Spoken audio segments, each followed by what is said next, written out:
ஆனந்தமயம் தேவம் நிர்மலஸ்படிகாகிருதியும் ஆதாரம் சர்வ வித்யானாம் ஹயக்ரீவம் உபாஸ்மகே. நேயர்கள் அனைவருக்கும் அஸ்ட்ரோ கேஎஸ் ஐயங்காரின் பணிவான நமஸ்காரங்கள். விஸ்வாவசு வருஷம் கார்த்திகை மாதம் மாத பலன் 17-11-2025 15-12-2025 வரலும் உண்டான காலகட்டத்தை விஸ்வாவசு வருஷம் கார்த்திகை மாதம்னு சொல்கிறோம்.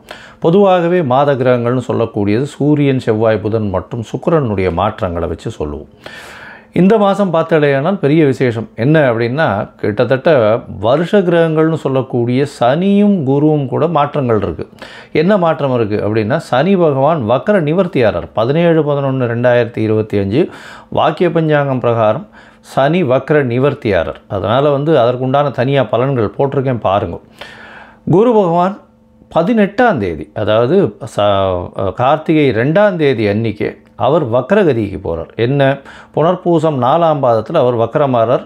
கடக ராசியிலேயே உச்சம் பெற்ற குரு பகவான் வக்ரமடைகிறார். இவ்வளோ நாள் அதிச்சாரத்தில் இருந்து இப்போ வக்ரத்துக்கு போகிறார். 18ஆம் தேதியிலிருந்து 18-11-2025 சரி, இந்த மாதம் கிரகங்கள் என்னென்ன இடத்துல இருக்குது அப்படின்னு பார்க்கும்பொழுது, குரு ராசிக்கு 4ஆம் இடத்துல, அதாவது காலபுருஷ தத்துவத்தின் 4வது ராசியான கர்க்கடகத்தில் இருக்கார். கேது சிம்மத்திலையும், அதற்கு பிறகு துலாத்தில் பார்த்தாலேயானால் புதன், சுக்கிரன், செவ்வாய், இந்த கிரகங்கள் புதனும் சுக்கிரனும் இந்த 2 கிரகங்களும் இருக்குது. சூரியனும் செவ்வாயும் விருச்சிகத்தில் இருக்குது. ராகுவும் சனியும், வக்ர நிவர்த்தியான சனியும் கும்பத்தில் இருக்குது. இது கிரகச்சாரத்தினுடைய நிலைமை. இந்த மாதத்தில் வரக்கூடிய மாற்றங்கள் என்ன அப்படின்னா, சுக்கிரன் ஒரு 10 நாளில், அதாவது கிட்டத்தட்ட 27-11-2025 அன்றைக்கி சுக்கிரன் துலாத்திலிருந்து விருச்சிகத்துக்கு போகிறார். அதுக்கப்புறம் பார்த்தாலேயானால், அதாவது 6-12-2025 அன்றைக்கி செவ்வாய் விருச்சிகத்திலிருந்து தனுசுக்கும், புதன் துலாத்திலிருந்து விருச்சிகத்துக்கும் வரா. இதுதான் இந்த மாதத்தினுடைய மாற்றங்கள். சரி, இந்த மாதத்தில் பார்த்தாலேயானால் என்னென்ன விஷயங்கள் வருது அப்படின்னு பார்க்கும்போது, அதாவது விசேஷங்கள் வருது அப்படின்னு பார்க்கும்பொழுது, முடவன் முழுக்கு அப்படின்னு சொல்லுவாள். ஏன்னா ஐப்பசி மாதம்ன்றது துலா மாதம். துலா மாதம் ஸ்நானம் பண்ணுறதுக்கு ஒரு முடவன் காவேரி கரையை நோக்கி வரும்பொழுது ஐப்பசி மாதம் முடிஞ்சிருத்தும். அதனால் அடுத்த நாள் கார்த்திகை 1ஆம் தேதி அன்றைக்கி அவன் காவேரியில் குளிக்கிறதாகவும் அவனுக்கு பெருமாள் இது பண்ணார் அப்படின்றது முடவன் முழுக்கு அப்படின்றது கார்த்திகை 1ஆம் தேதி அன்றைக்கி ரொம்ப விசேஷமான காலம். அன்றைக்கி காவேரியில் குளித்தாலும் துலா ஸ்நானத்துக்கு உண்டான எல்லா விதமான விஷயங்களும் எல்லா விதமான பலன்களும் கிடைக்கும். சரி, அதற்கு பிறகு பார்த்தாலேயானால் கார்த்திகை அமாவாசை, அது என்றைக்கு அப்படின்னு பார்த்தோம்னா 20-11-2025 கார்த்திகை அமாவாசை. 24-11-2025 அன்றைக்கி வாஸ்து கண் விழிக்கும் நாள். மிகவும் ஏற்றமான காலம். புதுசாக வீடு மன பூஜை போடுறது, அடிக்கால் இது பண்ணுறது. அதாவது 24-11-2025 அன்றைக்கி காலை 10:14 11:44 வரலும் 1.5 மணி நேரம். இந்த காலகட்டத்தில் அதாவது வாஸ்து புருஷன் கண் விழிக்கிறார், காலை கடன்களை முடிக்கிறார், ஸ்நானம் செய்கிறார், பூஜை புனஸ்காரங்கள் செய்கிறார். அதற்கு பிறகு அவர் போஜனம் செய்கிறார், தாம்பூலம் தருகிறார். இந்த மாதிரியான 5 வகையாக இந்த 1.5 மணி நேரம் 90 நிமிஷத்தை பிரித்து 18 நிமிஷமாக பிரிக்கிறோம். அதில் போஜனம் செய்யும் நேரமும் தாம்பூலம் தரிக்கும் நேரம் ரொம்பவும் ஏற்றமான நேரம். கடைசி 36 நிமிஷம், அதாவது 11:44ன்னா 11:08 11:34 வரலும் உண்டான காலகட்டத்தில் அடிக்கோல் நடுறது, அது தவிர வீட்டு வாச கால் வைக்கிறது, இந்த மாதிரியான விஷயங்கள் பண்ணுறதும், பெரிய பெரிய ப்ராஜெக்ட்ஸ் ஆரம்பிக்கிறதும் கண்டிப்பாக நிச்சயமான வெற்றியையும் ஏற்றத்தையும், தடங்கள் இல்லாமல், தங்கு தடை இல்லாமல், பைசாக்கு பிரச்சனை இல்லாமல் எல்லா விதமான ஏற்றத்துடனும் கண்டிப்பாக நடந்தேறும். ஏன்னா இந்த காலகட்டத்தில் தோஷம் எதுவும் பார்க்க தேவையில்லை. அதாவது ராகு காலம், மகண்டம், அப்புறம் சூலம் இருக்குது, அதுக்கப்புறம் நட்சத்திரம் இது ஆற்றுல இருக்க கிரகதாரிணிக்கு சந்திராஷ்டமம், இந்த மாதிரியான விஷயங்கள் எதுவுமே பார்க்க வேண்டாம். ஏன்னா வாஸ்து புருஷன் கண்முழிக்கும் நாள் அன்றைக்கி இதெல்லாம் எதுவுமே கிடையாது. சரி, அதற்கு பிறகு பார்த்தாலேயானால், அதாவது 6-2-12 அன்றைக்கி பார்த்தாலேயானால் உங்களுக்கு பிரதோஷ காலம். இந்த வாட்டி கார்த்திகை மாதத்தில் வரக்கூடிய பிரதோஷம். அதுக்கப்புறம் 3-12-2025 அன்றைக்கி பரணி தீபம். அதற்கு பிறகு 4-12 அன்றைக்கி கார்த்திகை தீபம், அதை வைகானசம். அதை தவிர பாஞ்சராத்திரம்னு சொல்லக்கூடிய அவர்கள் வழிவந்த கோவில்கள் எல்லாவற்றிலுமே வந்து அந்த காலகட்டத்தில் நடக்கிறது. வைஷ்ணவாளுக்கும் அன்றைக்கே கார்த்திகை தீபமாக இருக்கும். அது தவிர பார்த்தாலேனால் இந்த மாதத்தில் கைசிகை ஏகாதசி வருது. 1/12/2025 அன்றைக்கி இது ரொம்பவும் விசேஷம். இந்த கைசிகை ஏகாதசியில் அதாவது ஒரு பாணர் குலத்தில் வந்து அவர் பாட்டு பாடுறவர். அவர் வந்து அந்த ஏகாதசி அன்றைக்கி பெருமாளை புகழ்ந்து பாடிண்டே வரும்போது பிரம்மராட்சசன் நடுவில் பார்க்குறார். அதுக்கப்புறம் திருப்பி வந்து அவருடைய வயிற்று பசியும் போக்குறார் அப்படின்றது கதை. இதில் வந்து இந்த ஏகாதசிக்கு விரதம் இருப்பார்களே ஆனால் அவர்கள் எல்லா ஏகாதசிக்கும் விரதம் இருந்த பலன்களை பெறுவார்கள் அப்படின்றதும் சொல்லப்படுகிறது. அந்த பாணர் குலத்தில் இருக்கவர் வந்து அந்த பாட்டு பாடுறவர் அவர். அதனால் வந்து இன்றைக்கும் ஸ்ரீரங்கத்தில் வந்து இந்த கைசிகை ஏகாதசி பாட்டு பாடுறது அதெல்லாம் வந்து நடக்கும். இது ஒரு ரொம்ப விசேஷமான காலம். வைகுண்ட ஏகாதசிக்கு முந்தின ஏகாதசி இது. அதனால் கைசிகை ஏகாதசி ரொம்பவுமே விசேஷம். சரி, இந்த மாதத்தில் வரக்கூடிய மேஷம் முதல் மீனம் வரை இருக்கக்கூடிய பலன்கள் என்ன? இந்த மாதத்தில் வரக்கூடிய பலன்கள், உங்களுக்கு வரக்கூடிய சந்திராஷ்டம நாட்கள் என்னென்ன அப்படின்றத ஒன்றா வருஷப்படுத்தி பார்க்கலாம். அதற்கு முன்னாடி நீங்கள் என்கிட்ட வந்து அஸ்ட்ராலாஜிக்கல் கன்சல்ட் எடுத்துக்கணும்னு விரும்பினீங்கன்னா உங்களுடைய date, time, place of birth, உங்களுடைய பெயர், தாய் தகப்பனார் பெயர் வரலாம் அனுப்பி வைங்கோ. என்னுடைய கட்டணம் என்னென்னு சொல்கிறேன். அதை அனுப்பிச்சிட்டு அதனுடைய ஸ்க்ரீன்ஷாட் யூடிஆர் நம்பர் எனக்கு ஷேர் பண்ணுங்க. உங்களுடைய ஜாதகத்தை போட்டுட்டு அதுக்கப்புறம் வந்து உங்களுடைய ஜாதகத்தில் சந்தி இருக்கான்றது எல்லாத்தையும் பார்த்துட்டு அதற்கு பிறகு உங்களோட டிஸ்கஸ் பண்ணுறதுக்கு டைம் கொடுக்குறேன். சந்தி அப்படின்றது பார்த்தோம்னா நட்சத்திர பாத சந்தி, லக்ன சந்தி, இந்த மாதிரி இப்போது இந்த டயத்தில் பிறந்து 3ஆம் பாதமாக 4ஆம் பாதமாக இந்த மாதிரியான பிரச்சனைகள் இருக்கும். எனக்கு தெரிஞ்ச நிறைய பேர் வந்து மிருகசீரிஷம் 2ஆம் பாதம்னு நினச்சின்னு இருப்பா. ஆனால் 3ஆம் பாதத்தில் இருப்பா, மிதுன ராசியில் இருப்பா, ரிஷப ராசியில் 2ஆம் பாதம் இருக்கும். இவாளுக்கு வந்து பார்த்தேன்னா 40-50 வயசு கூட ஆயிருக்கும். இப்போ நடக்கக்கூடிய தசை நல்லபடியாக இருக்குதுன்னு இவள் நினச்சின்னு இருப்பா. ஆனால் அவளுக்கு நடக்கக்கூடிய தசை நல்லபடியாக இருக்காது.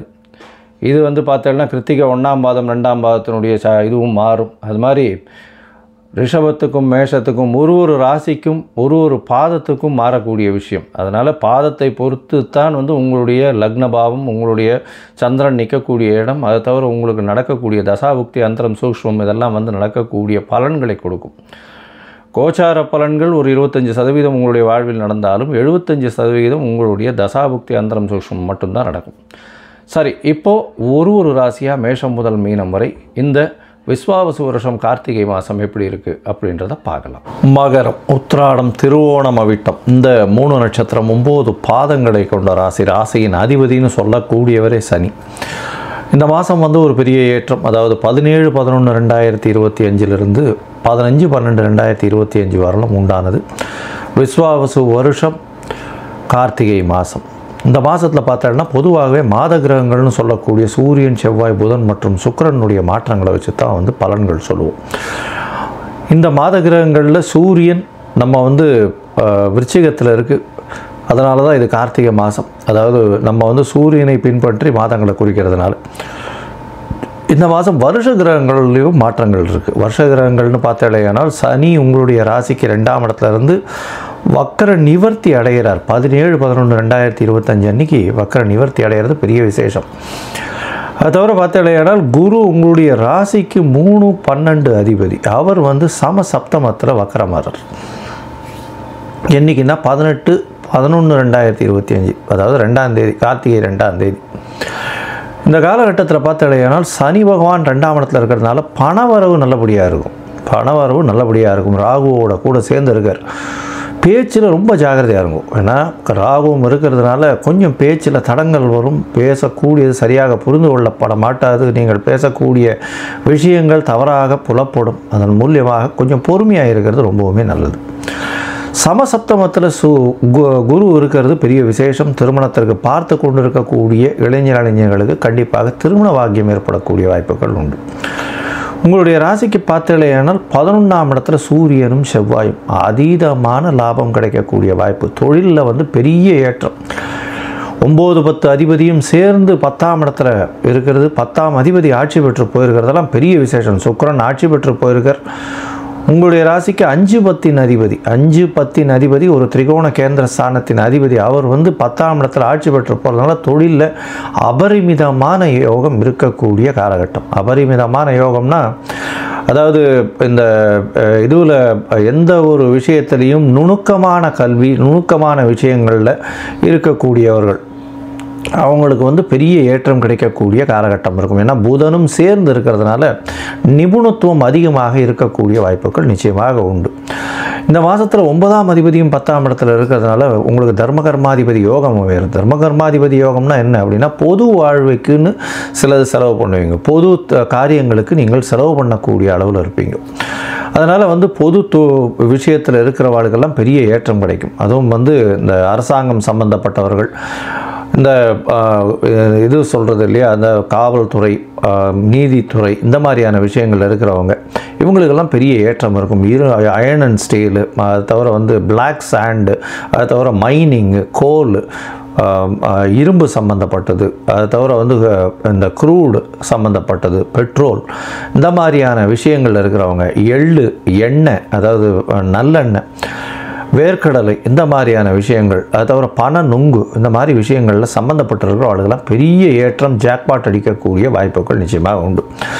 பேச்சில் கவனமாக இருங்க. உங்களுடைய ராசிக்கு பார்த்தாலேயானால் 11ஆம் அதிபதியான செவ்வாய் ஆட்சி பெற்று போகிறதுனால தொழிலில் அபரிமிதமான யோகம் இருக்கும். அது தவிர 11ஆம் அதிபதி 12ஆம் இடத்துக்கு வரார். தூக்கங்கள் கலையக்கூடிய வாய்ப்புகள் நிச்சயமாக இருக்கும்.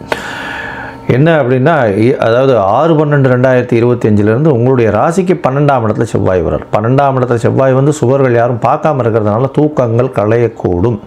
ஷார்ட் ட்ரிப்பு, வெளியூர், வெளிமாநிலம், வெளிநாடு போயிட்டு வரக்கூடிய வாய்ப்புகள் நிச்சயமாக அமையும். பிரிந்து இருக்க கணவன் மனைவிக்குள்ளே சற்று பிரிவு இருக்கக்கூடிய வாய்ப்புகள் உண்டு. 11ஆம் இடத்தில் இருக்கக்கூடிய சூரியன் பெரிய லாபத்தை கொடுப்பார். மூத்த சகோதர சகோதரிகள் மூலியமாக நல்ல ஒரு லாபத்தை கொடுக்கக்கூடிய வாய்ப்புகள் நிச்சயமாக உண்டு. 8ஆம் அதிபதி 11ஆம் இடத்தில் இருக்கிறதுனால மறைந்த பணவரவு இருக்கக்கூடிய வாய்ப்புகள் நிச்சயமாக இருக்கும். ராசிக்கு 10ஆம் இடம் வலுப்பெற்று போகிறது. 9 10 அதிபதிகள் இருக்கிறதுனால 10ஆம் இடத்தின் அதிபதியும் 11ஆம் இடத்துக்கு போகிறார். அதாவது 27/11/2025 10ஆம் இடத்துக்கு போகிறார். பெரிய ஏற்றம். தொழில் ஸ்தானம் அதீதமாக இருக்கும். தொழில் ஸ்தானம் லாபங்கள் அதீதமாக இருக்கும். 9ஆம் அதிபதியும் 11ஆம் இடத்துக்கு வரார். அதனால் லாபங்கள் எதை தொட்டாலும் லாபம் இருக்கும். அதாவது கணிதத்துவம், கணிதம், இது ஷேர் மார்க்கெட்டு, அதாவது எந்த ஒரு விஷயத்தை நீங்கள் தொட்டாலும் இந்த மாதம் உங்களுக்கு பணவரவிற்கு பஞ்சம் இருக்காது.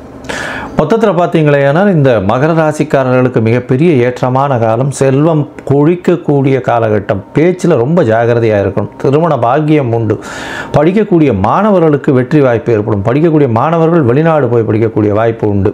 அது தவிர இது போஸ்ட் கிராஜுவேஷன் படிக்கக்கூடிய வாய்ப்புகள் உண்டு. வெளிநாடு, வெளியூர், வெளிமாநிலம் செல்லக்கூடிய வாய்ப்புகள் நிச்சயமாக இருக்கும். தூக்கம் கலையக்கூடிய வாய்ப்புகள் நிச்சயமாக இருக்கும்.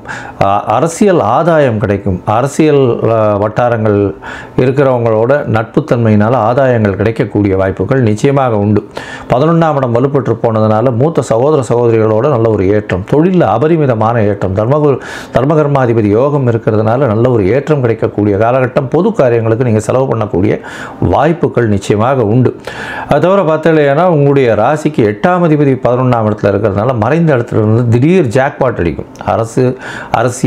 அரசியல் பிரமுகர்கள் மூலியமாக நல்ல ஒரு ஏற்றம் கிடைக்கக்கூடிய காலகட்டமாக அமைப்போகிறது. இந்த காலகட்டத்தில் எல்லா நாட்களும் நல்லபடியாக இருக்கும். சில நாட்கள் தவிர அந்த சில நாட்கள்னு சொல்லக்கூடியது சந்திராஷ்டம நாட்கள். சந்திரன் 8ஆம் இடத்துல போய் மறையும் பொழுது சந்திராஷ்டம நாள்னு சொல்கிறோம். இந்த சந்திராஷ்டம நாளில் நிச்சயமாக மனம் பேதளிக்கக்கூடும். அதனால் சரியான முடிவுகள் எடுக்க முடியாத காலகட்டமாக அமையும். இந்த காலகட்டத்தில் புதிய முயற்சி வேண்டாம், வெளியூர் வெளிமாநில பிரயாணம் வேண்டாம்னு சொல்கிறோம். ஒருவேளை பண்ண வேண்டி இருந்தது ஆனால் சந்திரனுக்கு உண்டான எளிய பரிகாரம் அப்படின்னு சொல்லக்கூடியது, உங்களால் முடிஞ்சது ஒரு மோர் வாங்கி தானம் கொடுங்க.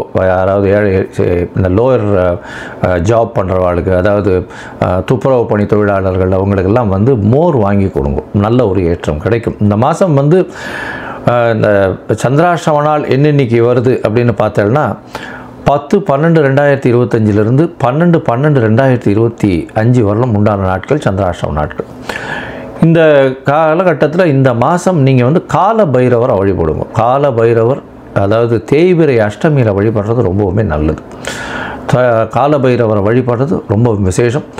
பக்கத்தில் இருக்கிற விநாயகர் கோவிலில் வந்து எள்ளு சாதம், அது வந்து இது விநாயகருக்கு இது பண்ணிவிட்டு எல்லாருக்கும் தானம் கொடுங்க.